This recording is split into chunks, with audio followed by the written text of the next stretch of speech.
Hello, and welcome to Big Muddy Mayhem, the podcast where we talk about true crime and bad behavior in the Midwest. Each week, we're going to bring you true stories from the heartland that might break your heart, but we hope to entertain you along the way. I'm Janet O'Brien. I'm Tracey Laricha. Hello! Hello! Janet, how are you? Good. I'm glad. We only just saw each other, 3 days ago? Just a couple of days ago. Yes. Right. I know. And so, we're right back here with new stories. I know. So fast. So. It's okay, though. We're ready to get muddy with you and you listeners. Got your new one, yesterday or today? No, it came down today. Right. So. And so now we're ready for new ones. Yep, we have new stories. So, I think I'm supposed to start today, right? I think you do start today. Okay. So, I'm going to go ahead and start. Mm-hmm.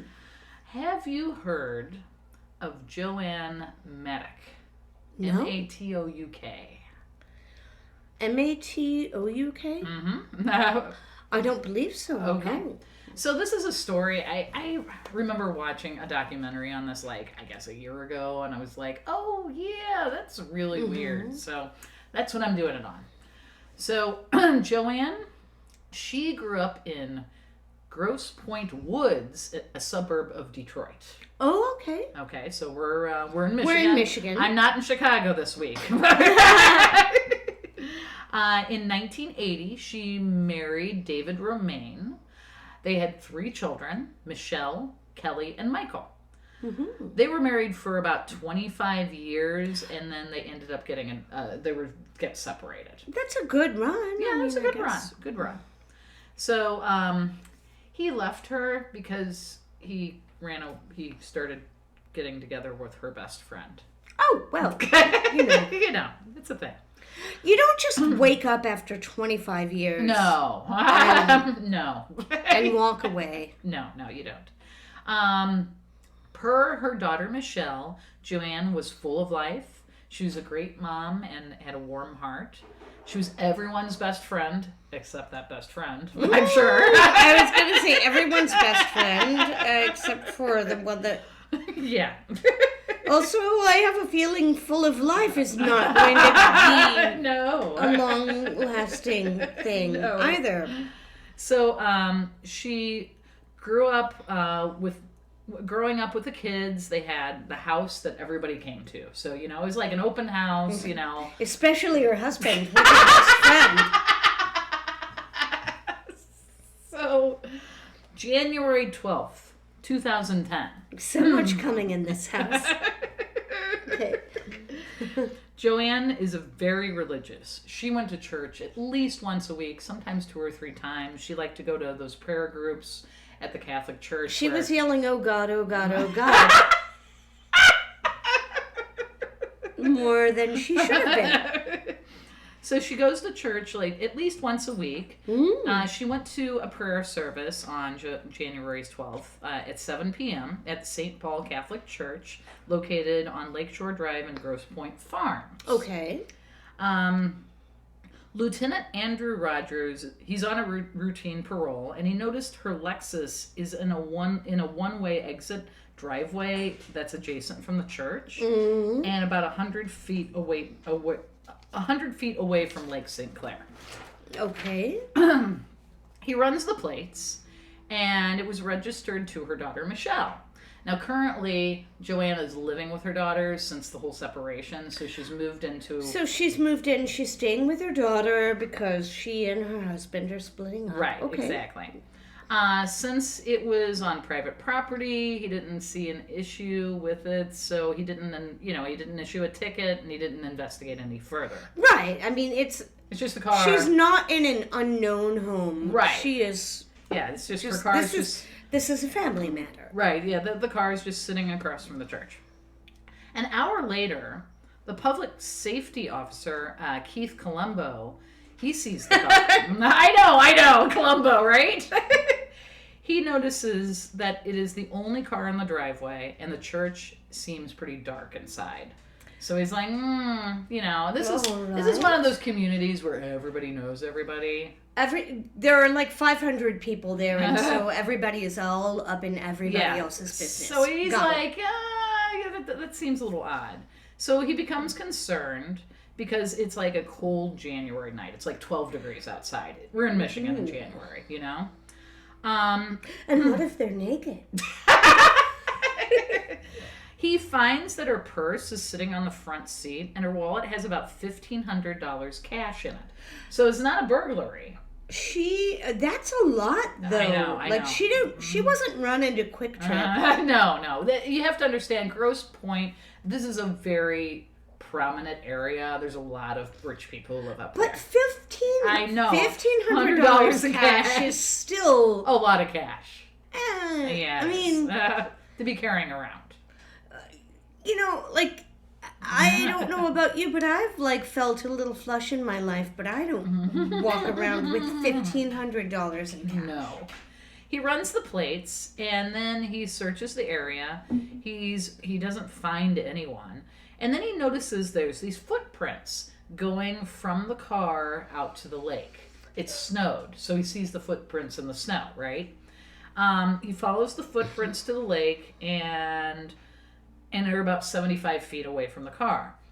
He says it looks like someone had sat down, and there was slid down. There's a little embankment there, but there's no prints coming back out of the lake. Just taking $1,500 for a little walk. What do you do? No. The $1,500 are still in the car. It's still in the car. Oh, okay. Yeah. So this is what he sees. He sees the stuff. These footsteps in the snow. Based on this, his thought is that somebody's in the water, because it's like it's 12 degrees outside. It's January. It's night. It's Michigan. Oh my God, maybe she fell in the water, walked over there. So he requests assistance from a supervisor, Lieutenant Rogers. At 9:20 p.m., her daughter, Michelle, she's sitting at her house, and she sees a car pull up in the driveway. Now, her mom had left to go take their son somewhere who's only 20 years old, and then she goes to get some gas.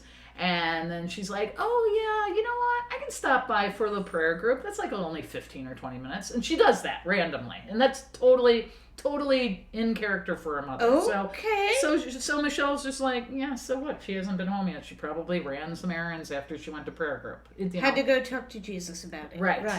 All right. But the car that's pulling up in the driveway is not JoAnn's. It is a police car.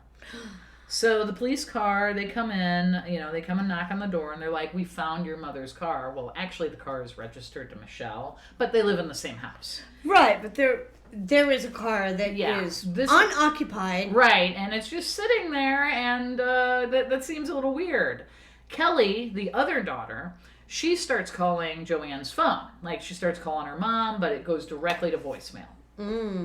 So they call family and friends, thinking maybe she grabbed coffee with one of the friends, because could be a bad dead battery, and maybe she's just like at a freaking Denny's or something. Yeah, and she has lots of friends, so it could be anything.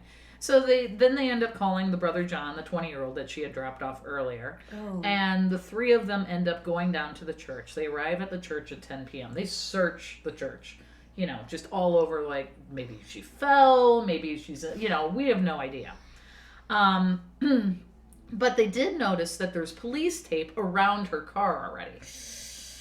And there's police everywhere. And my hot hunch doesn't feel good about John, but I could be wrong. The daughters are like, what is going on? And they can't find the keys. The car is locked, and the cell phone is missing. Now, this is where I get a little stumped up in the story. That's so weird. How did you notice there was $1,500 in her purse, but the car is locked? Mm-hmm. That seems a little odd to me, doesn't it? A little odd. They search, they search around the church. They can't find her. The Coast Guard has helicopters flying around the lake. Oh, wow. So they get right on. Yeah, no, they have divers in the lake. So they're just, like, right now, this police force is in this whole, like, we gotta find her, you know what I mean? They're like, it's cold, she could, we gotta find her now. The police told them that they thought, this is their thought, they think that JoAnn committed suicide. Okay. And Michelle asked them, well, could you get like some dogs out here, like some canines, so they maybe can sniff her down? Wow. Like, oh no, we can't do that because they can't smell in the cold weather, which is not true. So that just gets bypassed. Chief Jensen, he finds that there's no evidence of struggle in the snow. Okay. And so that's why they jump to the conclusion of suicide. At 4 a.m., the search is called off. The car gets towed and dusted for fingerprints, but they only find like finger smudges, so they don't find any actual prints. Okay. And then they decide that at that point they decide to turn the case over to Grosse Pointe Woods because that's where she resides. So it gets handed over. Now here's some information on JoAnn. She worked part-time at a boutique. Okay. Everyone knows everybody else's business.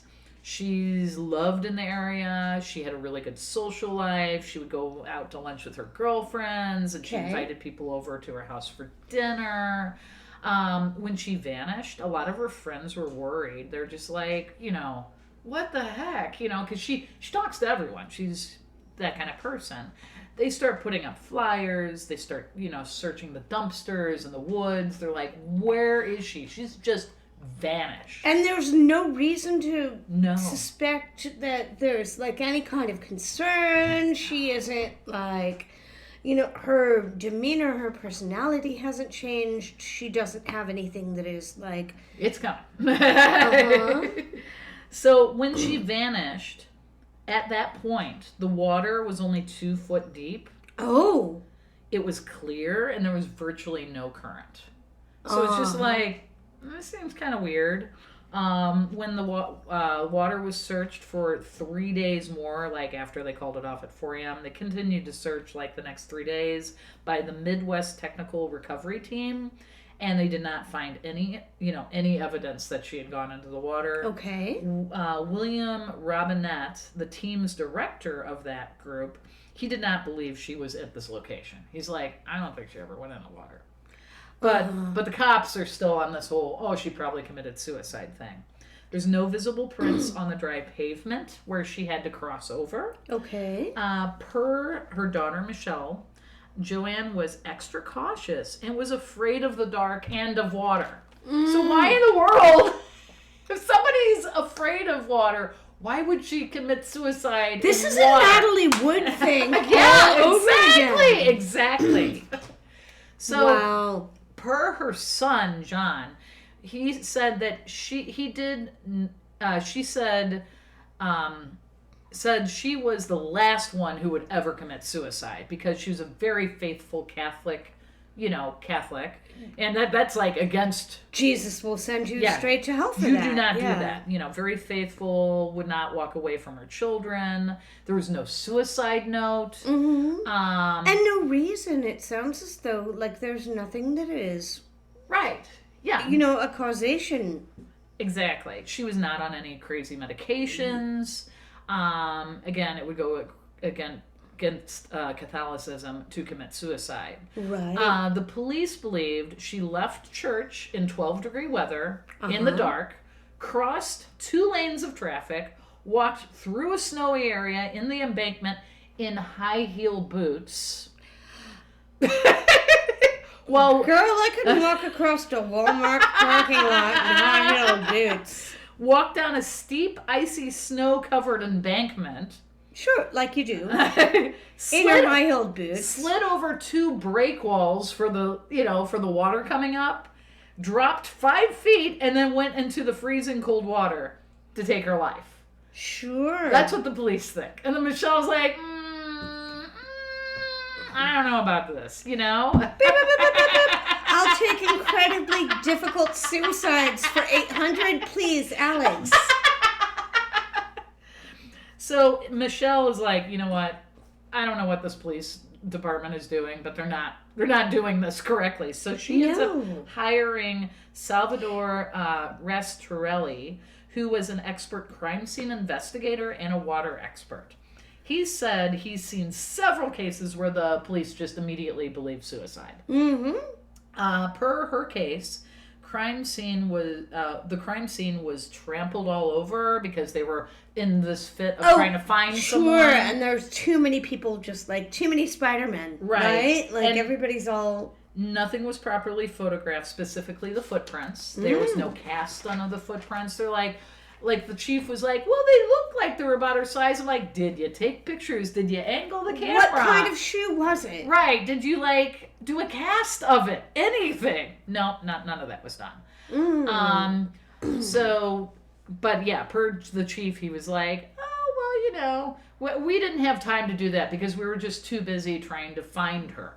Okay. But, and it makes sense, but in hindsight, they should have done that. So the investigator had another female wear heels while there was no snow out to try to do this, and she had difficulty doing it with no snow. Oh. What she did. In the same shoes. Yes. The same style of shoes. Yeah, there was snow and, okay, sure. So, but per the police chief, they decided that this was suicide within 5 minutes of finding out that she was gone, right? Mm-hmm. So, they did confirm that prior to her going to the church, she ended up getting gas. And she was happy because she was talking to the gas station people, and they're like, and it's like, okay, you don't get gas if you're about to commit suicide.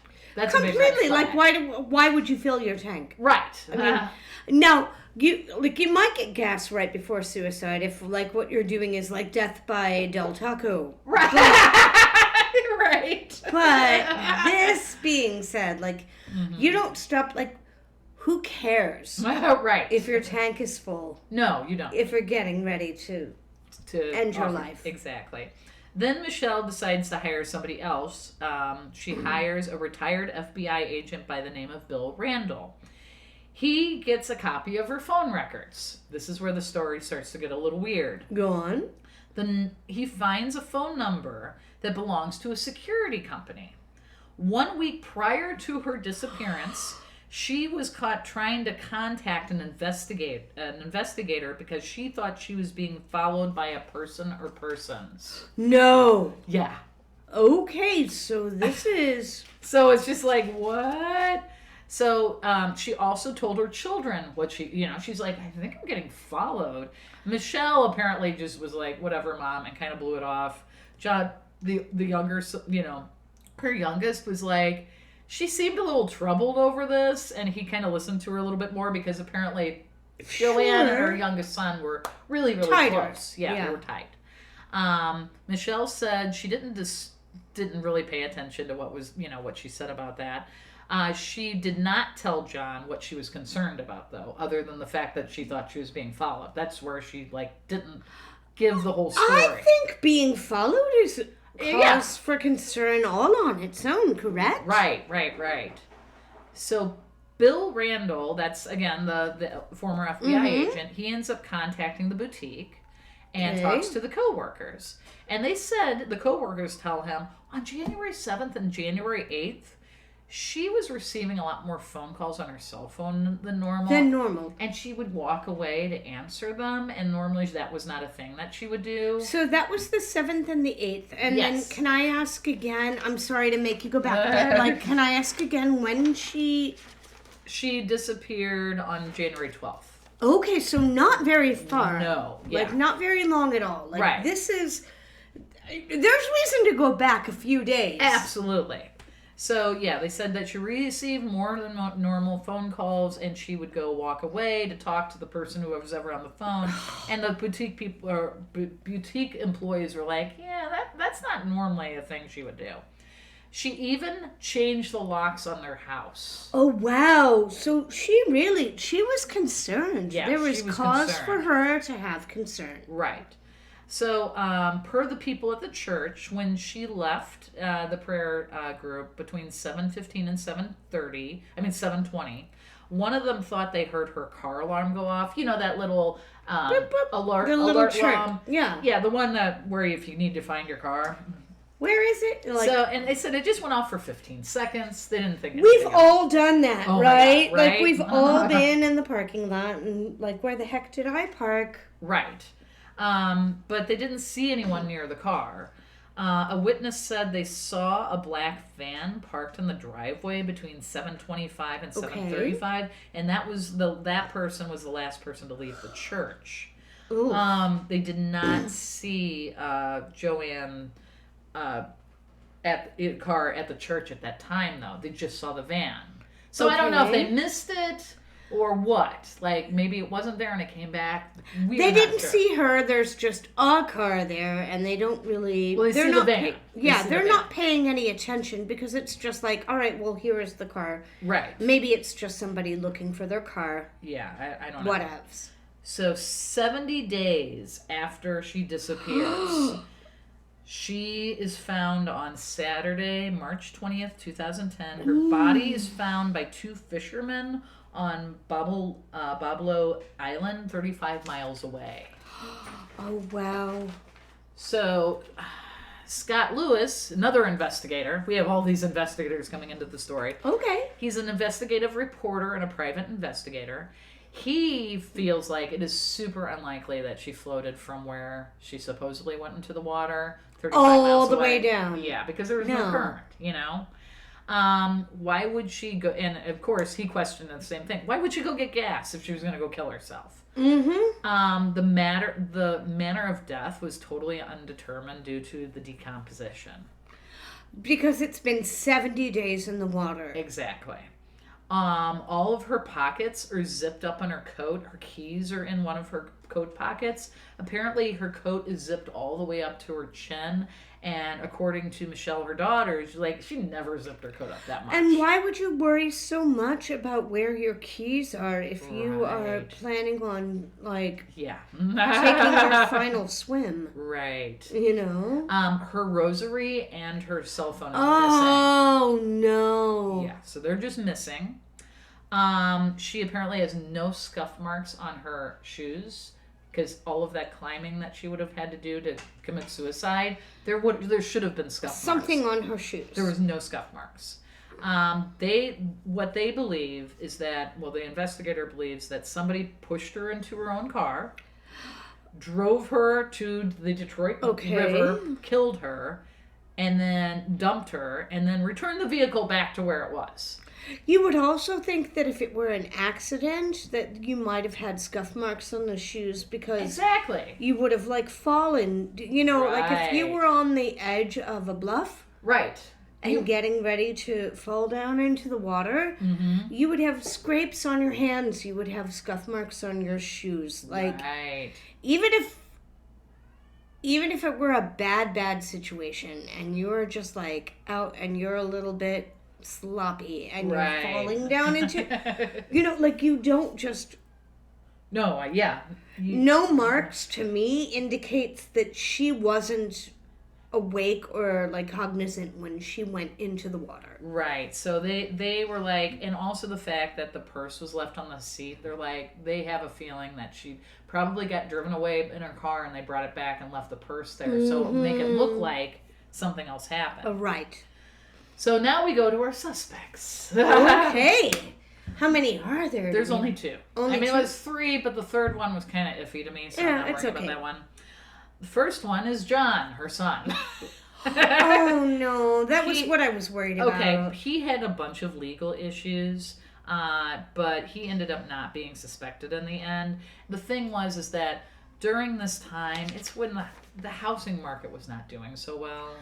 Is he going to get money if she's gone? No. I mean, maybe, but that's not the point. The point is that anytime he had a lot of problems, money problems, she normally stepped up and bailed him out.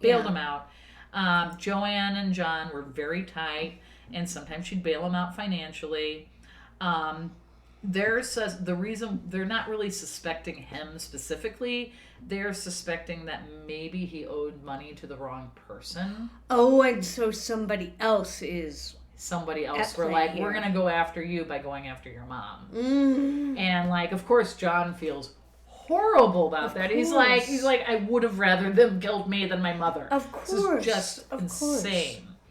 And then we have our second suspect. This is where it gets really strange. Go on. Tim Matouk. Tim Matouk is a first cousin of JoAnn. Okay. He is a police officer and now an investigator. They were estranged. And the reason why they were estranged is when JoAnn's parents passed away, the money was supposed to be split evenly between 5 children. It wasn't. And then there was a lawsuit between the inheritance, and he was kind of involved in that. And is he one of them? Or one of the people that was supposed to get money? Or I think so. I think he tried to sue to get money. Okay. So they just stopped talking. Basically, it just didn't get solved.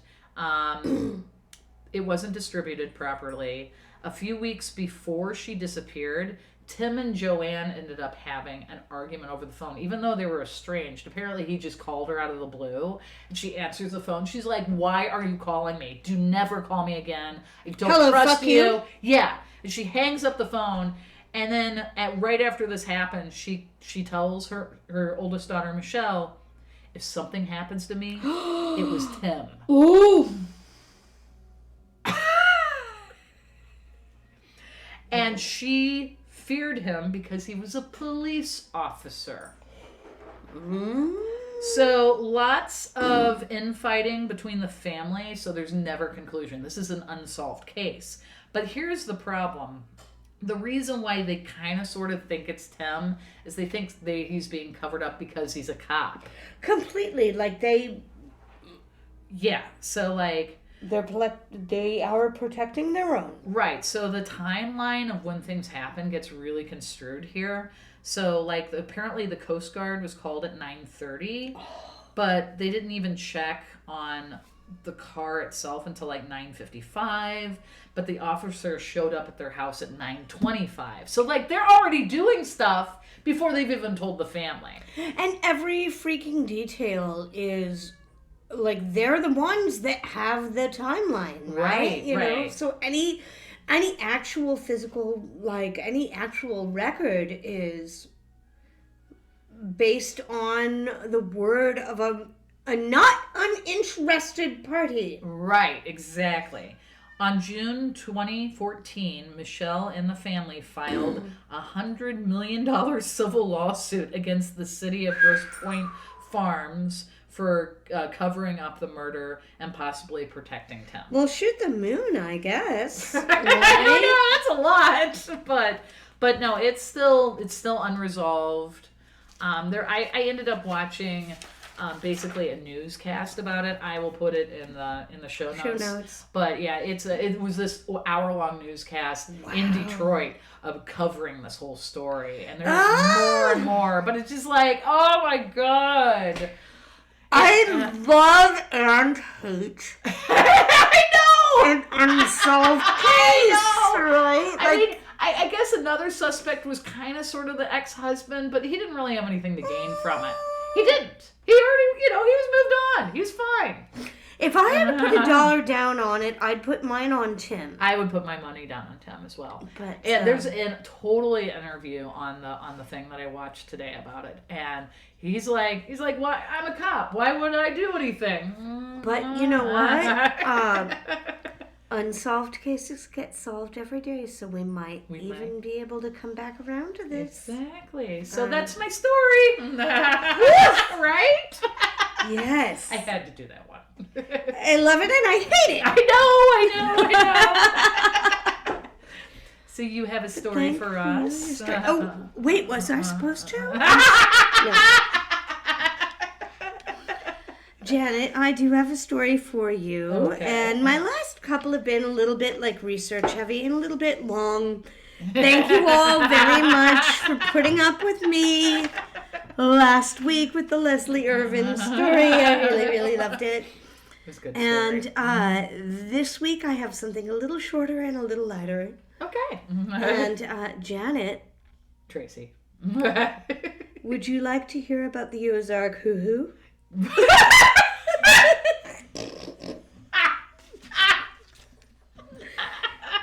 Let me tell you about my hoo-hoo.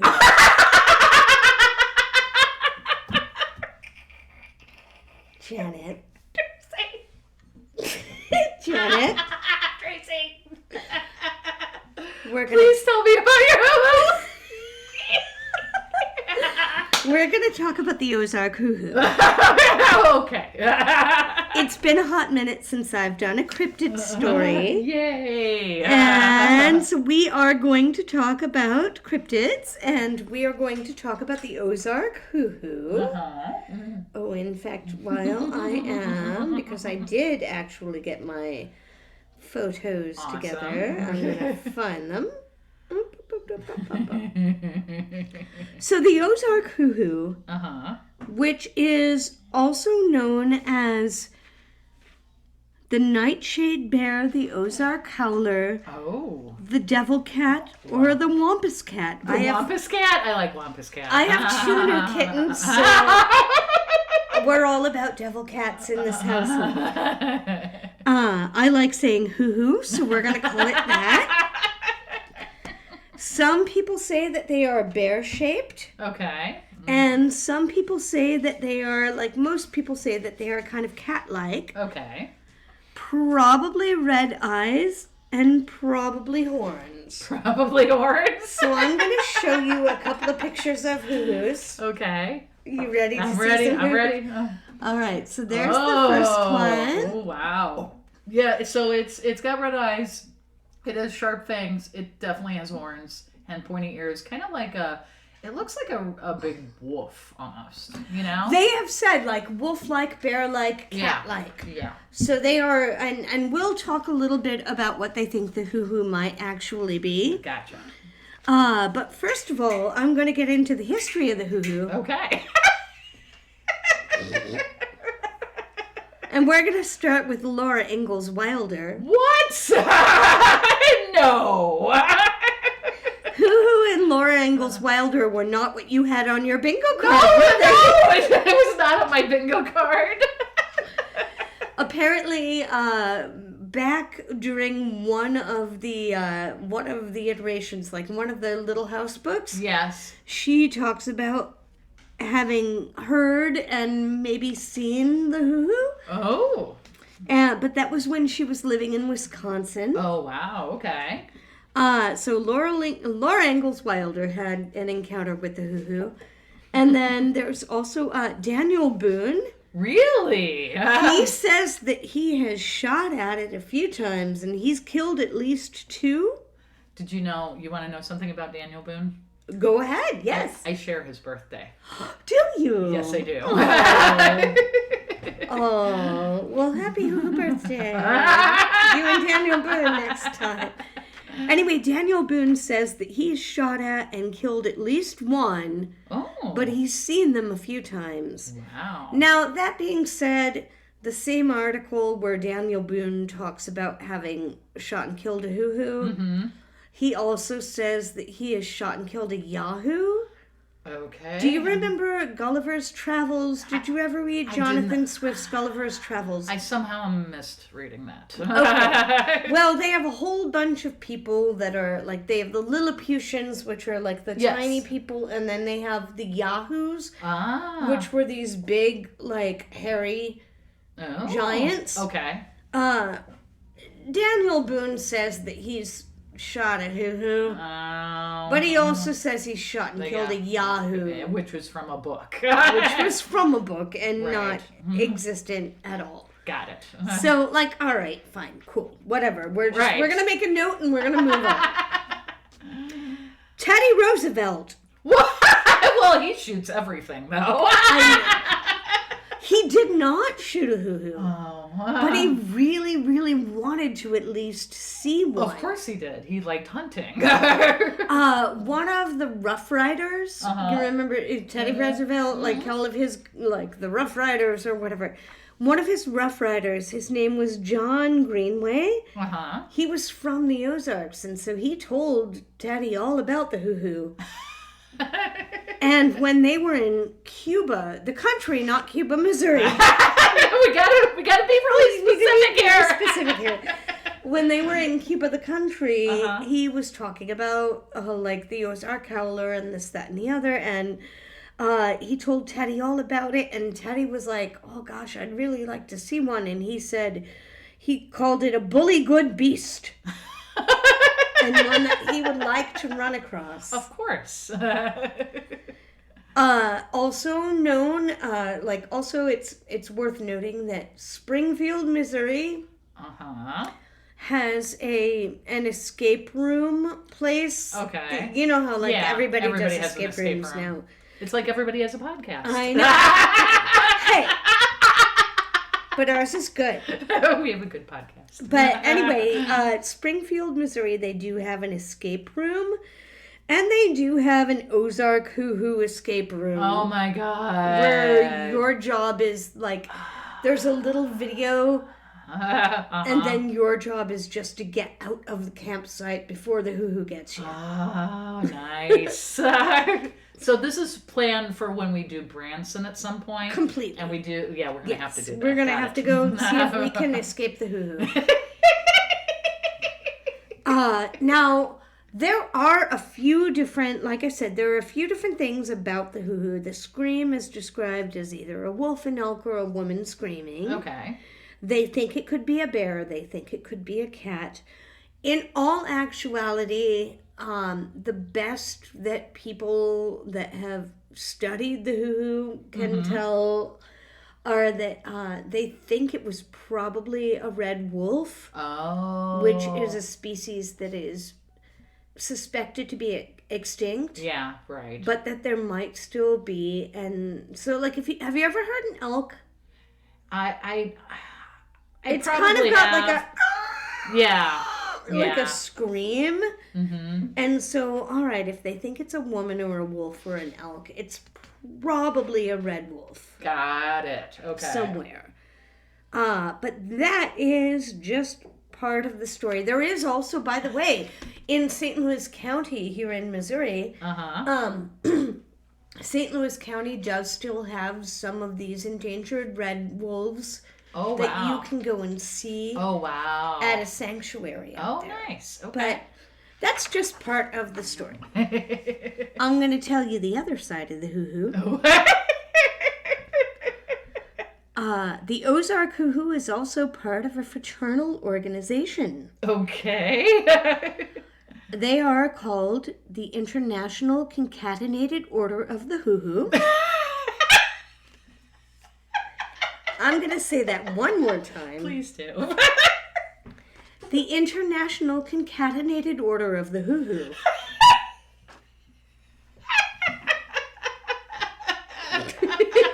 Right.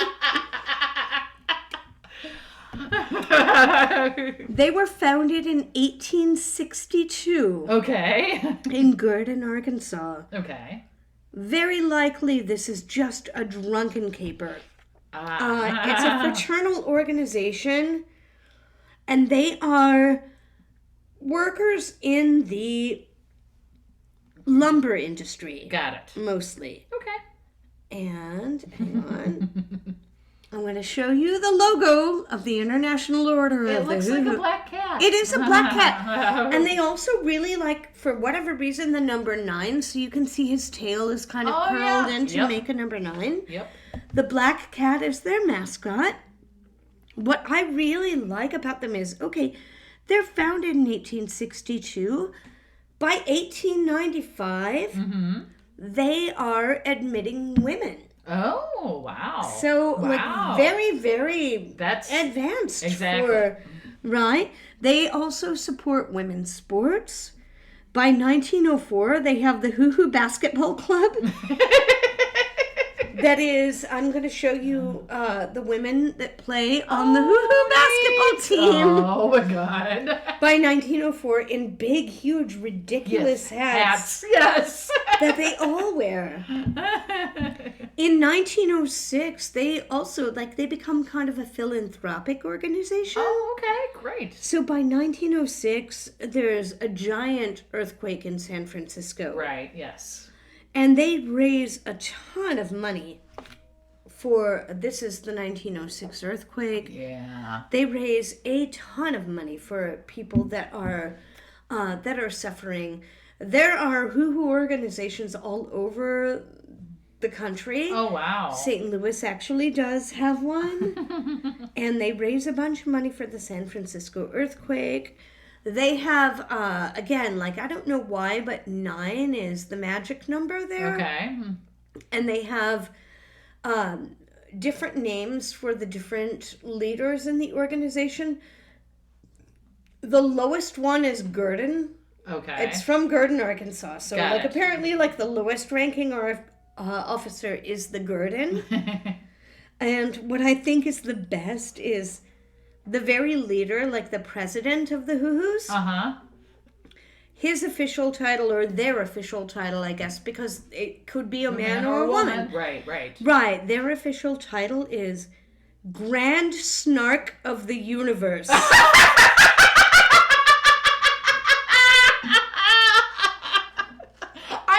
Grand Snark of the Universe. Don't we all? Don't we all? So it is, like I said, it's a laugh, but it's not really a laugh. Like they are actual, this is a real thing. Right. There is an International Order of the Hoo Hoo. And they're not bad people. Like they're just out there doing good work. And being egalitarian. And so the Ozark Hoo Hoo, because like I said, they like parties of 9, like, right. You know, 9 people, 9 titles, whatever. There are 9 principles of the Hoo Hoo. Okay. And they are fraternal, and by that they don't necessarily mean like masculine, they just mean like you know, like a membership, yes, absolutely, of sorts. I don't want to say brotherhood, right? Like so a membership. They are fraternal, helpful, grateful, friendly, tolerant, progressive, wow, industrious, loyal, and ethical. Wow. I'm for all of that. Yeah, exactly. Like, a short story took a sharp turn, but I think that I can say 100% that I am pro Hoo Hoo. And if we ever should, like, make that trip down towards the Ozarks, there is a Hoo Hoo museum. In Arkansas. Oh my God. And you know, if we find ourselves within spitting distance, we're going to the Hoo Hoo Museum. Of the Hoo Hoo Museum, then we are absolutely going there. So like I said, I mean, a fun cryptid, and then also a really beautiful, like I said, I mean, and I even looked because, boy, nowadays, whenever I'm like, oh, this is great, you have to kind of look to make sure that they're not awful. Yes. But I didn't find anything. That's crazy. I didn't find anything bad or gross or, like, unsavory about the Hoo Hoo. Right. So, that is my story. That's a great story. And I'm going to take Janet out back and we're going to go look for a Hoo Hoo. And then we'll be back with what's nice. We'll be back with what's nice. Hey, Mighty Buddies, Tracey here. I'm just here because we are once again asking you for support with the podcast. The biggest thing, the best thing that you can do is to give us a 5-star review, leave us a comment. Here's the thing. We know that our friends like to listen, and we love that you like to listen. But for us to reach sponsors, for us to reach new listeners, we need to spread the word a little bit. And nice comments and nice reviews are the way that we do that. So please, if you wouldn't mind, definitely tell your friends. Of course, that's lovely. And if you have 5 minutes, take a quick minute, like, go ahead, go get yourself a coffee and leave us a nice review. And now we're back. Now we're back with What's Nice. We're back with What's Nice. So I think I'm going to start with mine first. I was looking up Grosse Pointe Farms, and I came across something pretty interesting. It's a little thing that only happens once a year. Okay. It's called the Haunted Garage. It is voted one of Michigan's top haunted attractions. It is for big and little kids. Mm-hmm. It only takes about 20 minutes to get through it. Because it's a garage. There is a man, the creator of it, Mr. Glenn Williams. He is a retired elementary educator and gym teacher. Oh, nice. I love it. Yeah. He is an avid Halloween collector and prop builder, and he's been doing this for like 40 years. Oh. Yeah, he likes this stuff. So, he's basically, the haunted garage is at his home, obviously. He does charitable Halloween parties and tours. And I have some pictures here of it.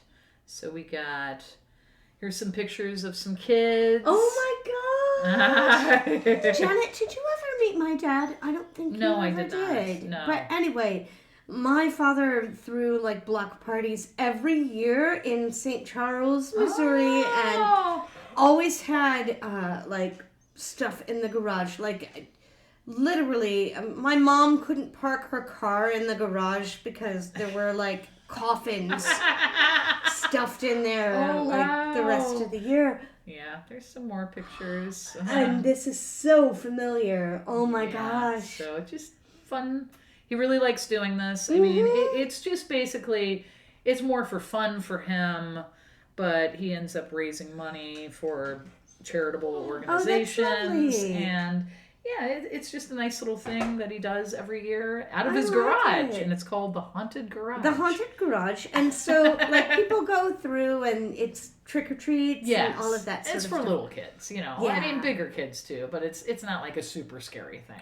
So. I was going to say, my dad always, like, put up both of our yards and the garage. And he would have, like, an Elvis impersonator and, like, a belly dancer and stuff. And every year, and oh my gosh, my mother then, like, hated having to do Halloween. She's like, I have to go to Sam's and cook, like, 300 hot dogs and then go get, like, a keg of beer and, oh my God. And hand out all of this stuff. But yeah, we were the Halloween house. Oh, wow. In our neighborhood. I did not know that. That's crazy. And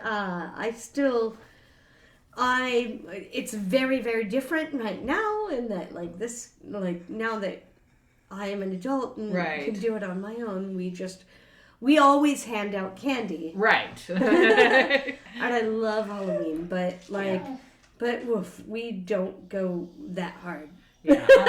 As you know, I'm the one who throws the Halloween party. Right, I know you are. Well, my birthday's only like 2 days after Halloween. I kind of grew up with there is a picture. I will try to find it, and if I can remember to put it on the Facebook page. But there is a picture when I turned 6 years old, and we're still living in Knoxville, Tennessee. Oh. And we invited everybody from my kindergarten class for my birthday, and guess what we're all wearing? Halloween costumes. That's where it started. My grandfather was a tailor, so I always had really crazy Halloween costumes. Nice. And Mom always dressed us up. And I was at your house this past year. Yes. For Halloween. Yep. So that is lovely, and that is what's nice. Yeah, that's what's nice in that town. So what do you have? I have, and this is, hold on just 1 second. Let me find out exactly where they are. This is the Ozarks. So what I wanted was, this is in Springfield, Missouri. Okay. What I initially wanted was, when I was a kid, there was a potato chip company in Branson, but I don't know if they're still there or not. Oh, okay. Everything looks to still be there, but I can't find a Facebook page or anything to make sure. Right. So I instead went to Ozark Mountain Popcorn. Hey! Because we like snacks. Yeah. What? So they have 102 flavors to choose from. And they're in Springfield, Missouri. Okay. And you can get tins to go. You can get like bags to go and all of this.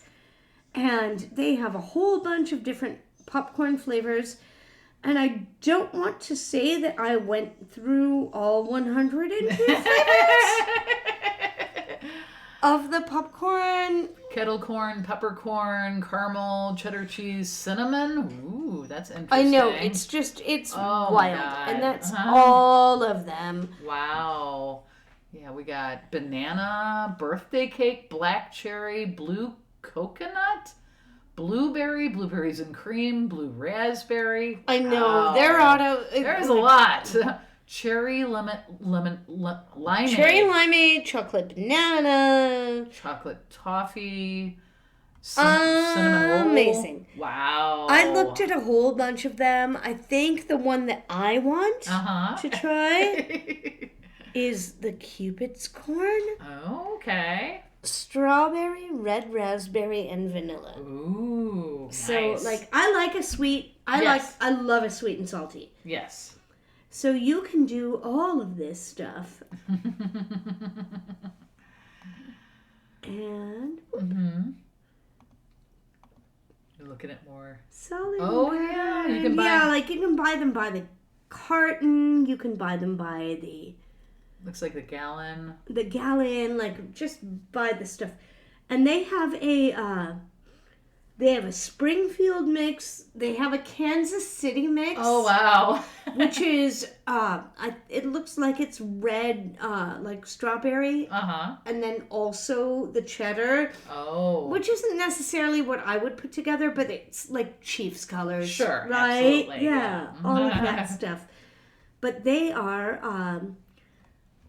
open 7 days a week, and nice. you can go and just see how they make the popcorn. Nice. And you can get yourself a bag or a tin or whatnot, and you can get them all the way through the year. Wow. And so, and they do corporate gifts, and they have a popcorn tin galley, and like tin gallery, and all of that stuff. So you can go all the way from like a 1 gallon bin to a 6.5 gallon bin. Oh my god! Because everybody needs 6.5 gallons of popcorn. Right? So I love a food. What's nice?